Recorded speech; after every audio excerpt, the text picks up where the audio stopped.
A company sells rectangular business cards. Each card has dimensions 5 by 9. Cards are printed on a page, and then the page is cut into individual cards. What is the area of each business card? So the area of each business card would be 5 times 9, which is 45. Several business cards are printed without overlapping on a single 20 by 27 page. If the entire page is used with no waste, how many business cards are printed? All right. So the whole thing is used, so 20 times 27 is the total area, and that's 540, right? But each card is 45, so you just go 540 divided by 45 to get the number of cards, and that works out to be exactly 12. Several business cards are to be printed on a 19 by 29 page in one or two possible ways. The portrait page layout is printed so that every card is positioned with its 5 centimeter edge parallel to the 19 centimeter edges. The landscape page layout is printed so that every card is positioned with its 5 centimeter edges parallel to the 29 centimeter edges of the page. Which of the two page layouts allows the greatest number of business cards? All right. So how do we do this? So I guess we just have to figure this out. The first way, if this is the card, this is certainly not going to be drawn to scale, but it's kind of like you're doing this kind of thing where this is the guy and this is 5 by 9, right? So the dimensions we're told are 29 by 19. So you take the 19 part and you divide by 5 to see how many of those you can make, and it turns out to be 3.8. So we can only take 3, right? Because you can't have 0.8 of a card. And then take this up and down segment, which is 29, and divide by 9, and see how many times you can fit that in. And that's 3.2, and again, you can only have 3 because you can't have 0.2. That's useless. So it looks like you can do it 3 ways horizontally and 3 ways vertically. So 3 by 3 is the total, and that's going to give you 9. So you're going to be able to make 9 cards from the portrait layout. All right, so let's do the exact same thing, but this time landscape. So this is landscape. So this is going to be 9, so whatever that it looks like, something like that, right? So again, this is your 5 and this is your 9. And then the dimensions are the same, 19 by 29. So the same story, 19, but this time divided by 9, and you are going to get 2.1. So again, you can only take 2 of those. And then the other way is what, 29, and then you got to divide that by 5, so that's going to be 5.8, and you're going to only take 5 of those. So 2 times 5 is the total number of cards, and that's going to be 10. So 9 cards for portrait and 10 cards for landscape, so the greatest number is with landscape. Franklin and Giesig travel from their school to their own homes each day. The school is located at 00. Franklin's home is at F240-100, and Giesig's home is at 240-180. The straight paths from their school to each of their homes are shown on the graph. Throughout this problem, our coordinates represent in meters. Okay. What is the distance in meters along the straight path from school to Franklin's home? All right. So let's just draw a line going top to bottom like that, and I believe this is going to be one of those Pythagorean relationship questions. So if that's F and that's a right angle, let's see, I believe that this is 100 and this is 240. So this distance from here to here, we'll just call it F. F squared will be 100 squared plus 240 squared. And then when you solve for that, which is fairly straightforward, you'll get F equal to 260. So just a simple Pythagorean relationship. Moving right along, on Monday, Franklin walks at a constant speed of 80. How many minutes does it take Franklin to walk from school to his home? Okay, so speed is equal to distance over time, or any variation of that. So time is equal to distance over speed. So his distance, I believe, is 260, which we just calculated. The speed is 80. So this works out to be 3.25. And then units are going to be minutes because it's 80 meters per minute. And then this was meters. And finally, we have on Tuesday, Franklin and G-Zig leave home at the same time. Franklin walks at 80 meters per minute straight to his home, and then immediately returns and walks toward G-Zig's homes. G-Zig walks at G minutes per minute straight to her own home, and then immediately turns and walks straight towards Franklin's home. If they meet exactly halfway between their homes, what is their value? What is the value of G? All right, so this is the diagram, I believe. Something like that, right? Or this is G, this is F. So they're meeting halfway, so they're meeting right here. And if I remember the coordinates, from here to here was 100, and from here to here, I believe was 80. So this is going to be 40, and this is going to be 40. It's not drawn to scale, but that's okay. And I think this was 260, and then, oh, we didn't figure out G. So I think the first step, do we need to figure out G? Well, let's see. Let's see if we need to. Franklin walks at 80 straight to his own home. Okay, so he goes home. And then he immediately turns and walks toward her. So that means his distance is 260 plus 40. So that's 300. So that's Frank's distance. Okay. And then G-Zig, she goes home, and then she turns around and comes back. Okay, so we do need to figure out G. Okay, so G squared is going to be, what was this again? I think that was 240, right? So 240 squared plus this whole thing top to bottom is what, 180? Yeah, I believe it's 180. Yeah. Okay, so then when you calculate G, this is going to be 300. Okay, so G looks like her trip is 300 plus then that 40 that she comes back down, so she's 340. Okay, so now we got that figured out. Let's calculate the times. Okay, so the time is the distance over speed, right? So that means that time would be 300 over the speed, which I believe was 80, right? Okay, so 80. So this works out to 3.75. Okay, so since they meet, G-Zig, her time's got to be 3.75 also. So if you take the same formula, it's going to be 3.75 is distance over time. Her distance is 340, and then her speed is given by this G. So that means that G would be 340 over 3.75, and that is 90 and 2/3. And I believe that solves the question.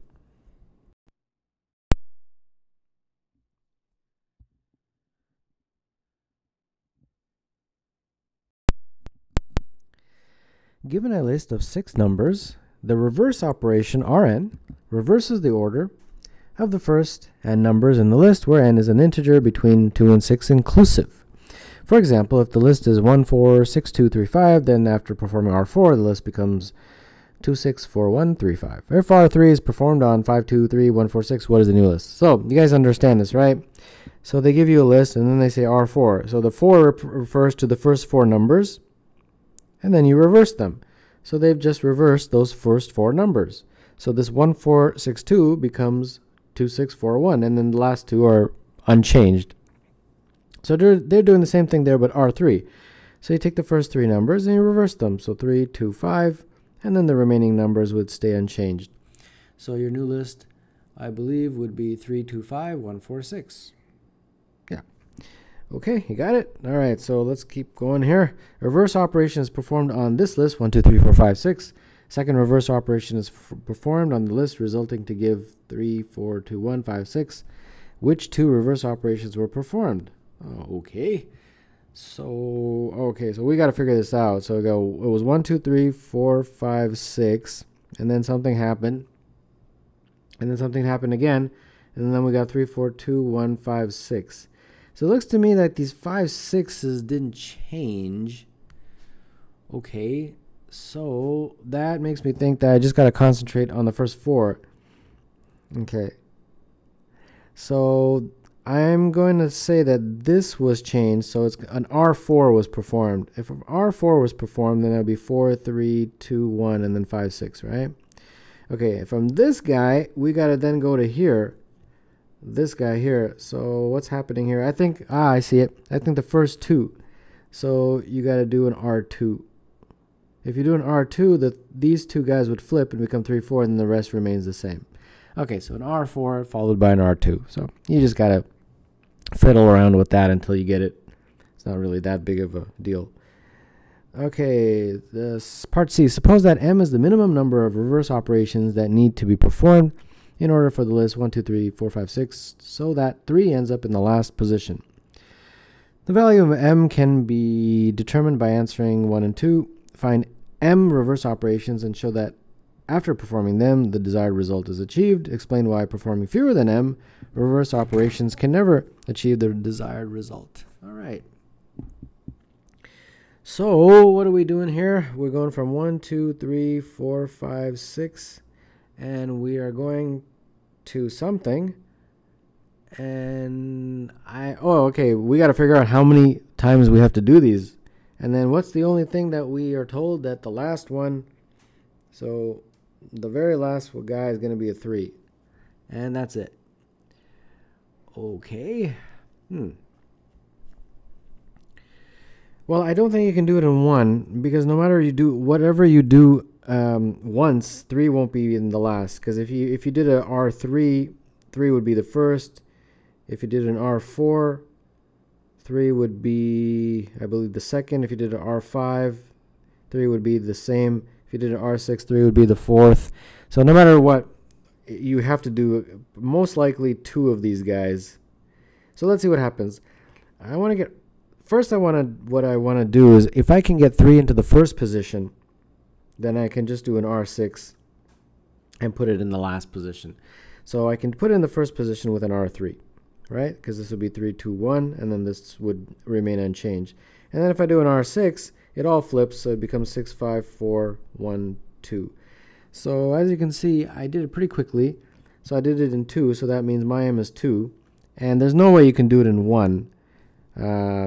Because, well, I think I just explained that. You can just explain it in words. Even if no matter what you do on this guy, 3 was not going to end up in the last position with just 1 reverse operation. You have to do at least 2, which is what I showed. Determine the minimum number of reverse operations that need to be performed in order on the list 1, 2, 3, 4, 5, 6, so that the last number on the list is 4 and the second last number is 5. So we're starting with 1, 2, 3, 4, 5, 6, and we want to eventually get to the point where we have the last number is 4 and the second last is 5. All right. Okay, so how do I do this? Well, let's see here. Maybe if I work backwards, I like the R6 for some reason, because that makes it easier for me. If I did an R6 from there to there, then that would mean this would be 4, 5, like that. And then what do I do next? Let's see here. 1, 2, 3, 4, 5, 6. Well, the 4, 5 started here, so we have to somehow get it over back there.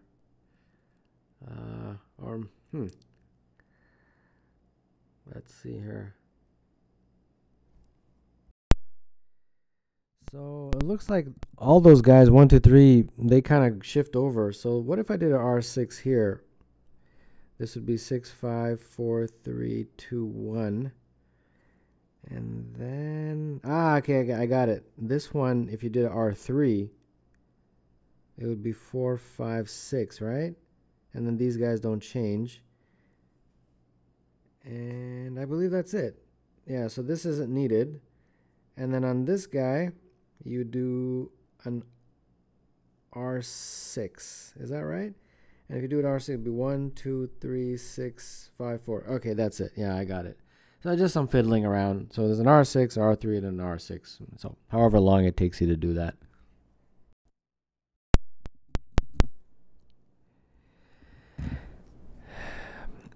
An SF path starts in S, follows along the edges of the square, never visits any vertex more than once, and finishes at F. An example of an SF path is shown.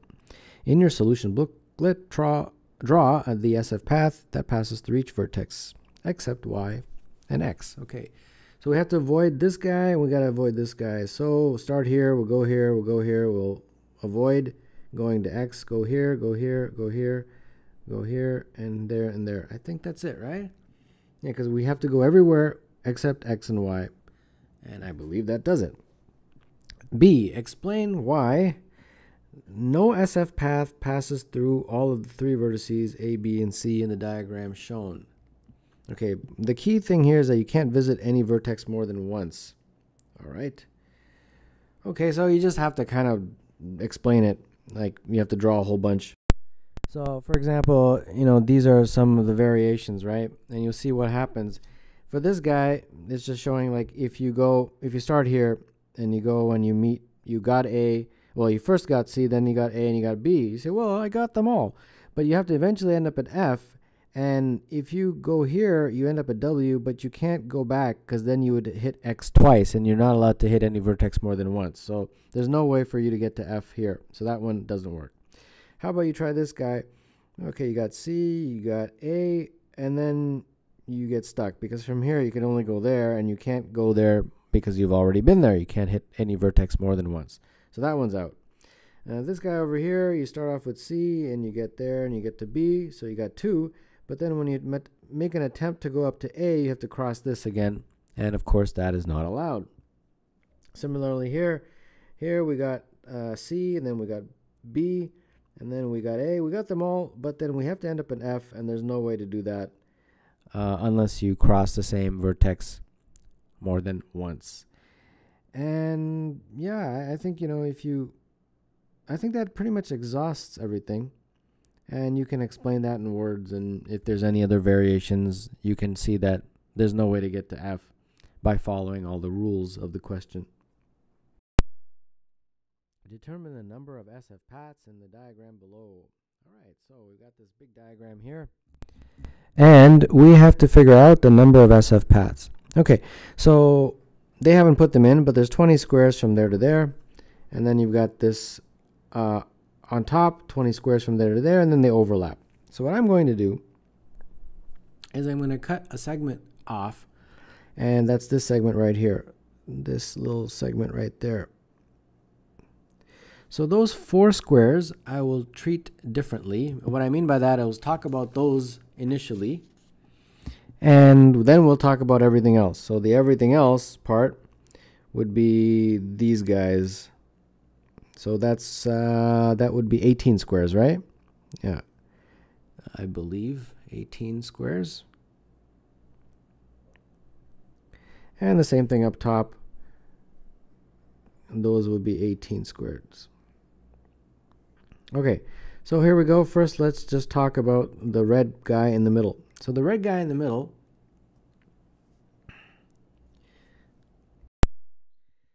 has this big long song and dance. So the red guy in the middle, those 4 squares, and this diagram is very nice. It illustrates all the possible ways that you can go. So for example, if you started here, here's one way like that. And of course, all of them have to end up either here or here. They can start either here or here, but they have to end up over there. So here's another one, and here's another one like that. And then, of course, these all 3 end up at the top right. And these ones end up there. So that's what's in common, I guess.